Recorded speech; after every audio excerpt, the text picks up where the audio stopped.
What's up, y'all? It's your girl Amanda, and we are back with another episode of Mandy's Entertainment Reviews.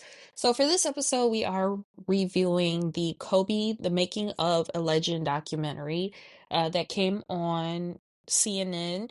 Now, again, I probably said this in like 1,000 episodes. I don't have cable, so I actually purchased the episodes off Amazon Prime. I purchased the entire season for $6.99. So it was released in January of 2025. They just wrapped up the last episode probably a week or so ago. So it is 3 episodes. And this documentary I definitely enjoyed. So back in the day, I was a huge basketball fan. So I'm not a huge basketball fan now because all these young boys want to do in the NBA is fight and argue with the refs, and that kind of gets boring.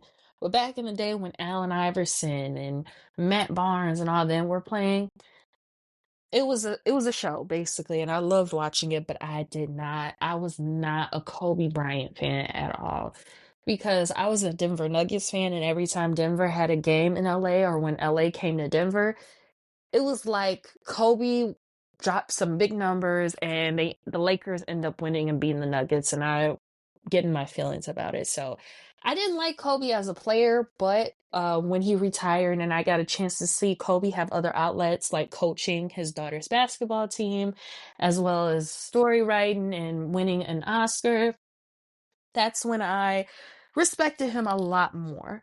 And so it did show like the funny, the more human side of him. That he's just like us, normal people. He has family at home and all that good stuff. So, if you guys don't pay attention because I don't know, you like to eat glue or whatever, I do my reviews in the style of KWL, and it means know, want to know, and learned. So, what I know is it's a lot, because again, I have been following Kobe Bryant for years. One, I know that he is an American, but he did grow up in Italy because his father did play Italian in the Italian basketball league. He went to Lower Merion High School in Philadelphia. He was drafted in 1996, so he was drafted by the Hornets, the Charlotte Hornets. I think that's what their name was at the time. And he was actually traded to the Lakers, and he was a Laker his whole career, all 20 years, so he never played for any other team.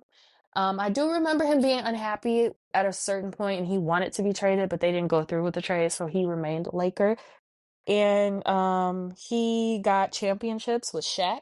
He got championships with Rick Fox. And the reason why I say Rick Fox, because y'all always be saying, "Oh, he got championships with Shaq," but y'all don't mention Rick Fox. Did I say Rick Ross? I hope I Rick Fox. I'm sorry.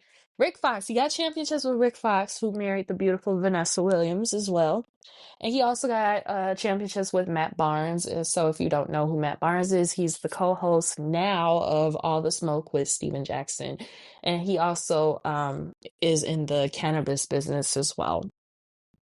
He retired in 2016. I was 21 at the time.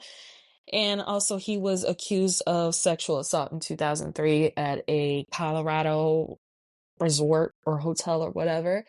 And when it comes to his family, he was married to Vanessa Bryant and they have 4 daughters. And Kobe sadly passed away in a plane crash in Calabasas in January of 2020.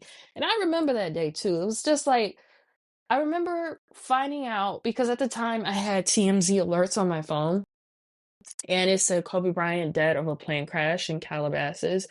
And at first I thought, oh, somebody else with the name of Kobe Bryant died in a plane crash in Calabasas. That's odd to put it on TMZ if there's someone else out there named Kobe Bryant. But then I actually read the story and it was Kobe Bryant, the basketball player who passed away in the plane crash. And I just remember sitting in my house in silence. I didn't turn on no TVs or nothing. I didn't turn on the computer. I just sat in my house in silence because his hearing his passing just really disturbed me. Like, just made me sad, but it was just like it you I didn't well, you don't expect to hear something like that, but it was just so unexpected, and you just sit in shock. I think that's what it was. I just sat in shock. Um So, what I want to know before watching this three-part documentary, one, I wanted to know about his life at Lower Marion in him in high school. When Kobe had his Instagram account back in the day, I think it was on Instagram or Facebook. I remember he posted a video of him being in middle school and he was dancing to Ice Ice Baby by Vanilla Ice. And he joked, I should have been practicing basketball, but instead I was practicing my dance skills. So I do remember that from middle school, but I wanted to know more about his time at Lower Marion. I also wanted to know more details of the books he wrote. I want to look into probably ordering some of them just to see how his writing style was. I wanted to know the dreams that he had for his children. I wanted to know about his early NBA days in 1996 when he really wasn't making the money he made later in his career. I wanted to know if he had relationships post NBA with other players. And lastly, his family life at home with Vanessa and his daughters. So, as I always put this disclaimer, what I learned may or may not answer what I wanted to know, but it doesn't matter to me. I learned it and I want to share with you what I think. So, the first thing I learned is that Kobe dreamed of playing for the Lakers. And I always thought that this was so cute because, when little kids dream, they have like the best dreams ever. So that was probably the best dream to ever have is to play for the Lakers, and then you actually get drafted and you go and play for the Lakers your whole career at that. Like you don't know no other teams, but you just know Los Angeles Lakers. And dreams do come true. Kobe played for the Lakers for 20 years, and I just thought that was so cute. He was described as doofy by his former teachers, but he was very quiet. And honestly, I was that student in high school. I was very quiet, but I could be doofy if I wanted to. And I remember one of my teachers saying at parent-teacher conferences that, she's the best student. They make doofy but quiet people. We do make the best students. We get our work done. We make good grades and all that good stuff. So I'm sure he made good grades because he was in that classification. Like MJ, Kobe had a flu game, but it was in high school, so it wasn't in front of like millions of people in Utah. Joe Bryant, this really shocked me. Now, I knew for a long time that, yeah, Joe Bryant used to play in the NBA, but then he went to Italy. And I always thought that it was like the style of the NBA now, where you couldn't, like, if you didn't sign with an NBA team, you would play overseas for probably 6 months and you'll come home. That's what I always thought that happened with Joe. But it turned out that he got in trouble with some cops and he was traded around the NBA a lot. But because, there wasn't no agreements in the NBA with him and the organization, that's what made the Bryant family go over to Italy all those years. Um Kobe received backlash from going straight to the pros, which I understand because we do want our young generation to go to college. But, in Kobe's case, this was a one in a lifetime opportunity and it may or may not have rolled back around. And I understand, yeah, there's scouts, NBA scouts at college games, but, to take that leap from high school to the NBA, um, that's a once in a lifetime opportunity. And also, I do want to add that they did they didn't ban it. I don't know if it's, reinstated now with Adam Silver being commissioner, but yeah, it was like you had to go do a year in college. I think it was like the mid 2000s they changed the law where you had to take your butt to do a year in college, then you can go to the pros. But this was 1996, so Kobe just basically took advantage of the opportunity and he won. He won. Let's see. He had a friendship with Tracy McGrady, which I thought was just so awesome. Also, I want to add that Tracy McGrady is one of the best basketball players of my time. I always played Tracy McGrady characters when I played NBA Street. He was just that great with the Houston Rockets. And I just thought how cute it was. I wouldn't say cute, but how like adorable it was for him to go on and talk about his friendship and how Tracy McGrady was close with Kobe's family and how he would have dinner with them and have his mother's cooking and all that stuff. That's real friendship. That is real friendship, that you sit with your friends, family, and have dinner with them, and you're welcome and all that stuff. I love that type of friendship, and I have that type of friendship with my friends, and I just love it. It's the best. Um, Another note I put, I knew this. I just want to say this. Kobe was a rapper, but his music was not good. I'm sorry, it just was not good. I remember him watching the Hold Me video with Brian McKnight, and please, we are still Team F Brian McKnight.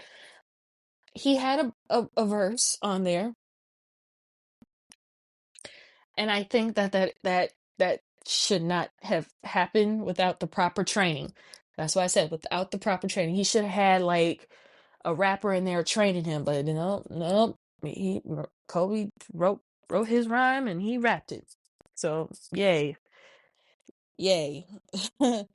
um, Kobe and Vanessa, they got engaged after dating for 6 months. Like people say, if you know, you know, you meet your soulmate. And I guess Kobe and Vanessa were soulmates and they got married. And I know both of them were Disney adults. I always saw pictures of them at Disneyland. I thought that was so cute. And they lived in Orange County, so I bet money they lived like 15 minutes away from Disneyland. Um, he got the Black Mamba nickname from Kill Bill. I saw Kill Bill when it first came out, and like I literally don't remember that movie until sorry, I dropped some pins until they showed that part in the documentary. He kept in contact with his English teacher from Lower Marion, which he sent over, and I thought this was really nice. He sent over the poem he wrote to announce his retirement, and he sent it over to the teacher his English teacher, and the English teacher, I guess, printed it off from an email he sent over and let the class read it. So that was a way he shared his retirement announcement. He dropped 60 points in his final NBA game. I remember a lot of people like literally broke their necks trying to get to that game, and how tickets were sold out because people wanted to see Kobe. So I thought that was really nice. Um, People wanted Kobe's Academy Award or Oscar nomination rescinded, which I that didn't make any sense to me, and I didn't like hearing that. They it, it- this happened in like the late 2010s, and what happened was like 2003. So I guess people didn't really move past what happened. It came out that it was consensual, so you know, and he was acquitted, and we moved on with our life. So they should have moved on with their lives and left that man have his shine with his documentary. So those are the notes I have for the learn section, and I want to move on to the Mandy stars. So I do give this documentary a 5 out of 5. They did show the former employers. His assistant was in there. I thought that was pretty cool. And the assistants to celebrities, they are really the closest. This woman, I forgot her name. She worked with him every day. She knew the kids, probably was in the house, all that stuff. So it was good to see her.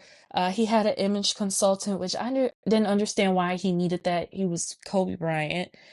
Tracy McGrady was on the documentary discussing their friendship in a positive light at that. I saw early Kobe footage from when he was a kid in Italy as well as when he was in high school. And the footage looked like it was probably for like the local news station that, sometimes local news, they do like a profile on like the local kids or whatever. And I got to see his silly side because watching Kobe Bryant growing up, it was like I was watching him be too serious all the time. And that can get like kind of annoying in a way. So that was good to see. So even though I gave this documentary a 5 out of 5, there were some parts I didn't like, but to me it's trivial. Well, when they started talking about the trial and all that stuff for his quote unquote sexual assault, they covered it expansively, and I just felt like I was watching a crime doc. That was the vibe that came over me when I was watching that part. um I wanted to see how Kobe's author career would go. I wanted it to go far. just by watching. And I know Kobe's been gone for like 5 years now, but I really wanted to see how far he would go with being an author as a fellow author myself. And lastly, not enough Laker teammates were interviewed. I didn't see Pau Gasol. I didn't see Luke Walton. I didn't see none of them. So I wanted to see them as well.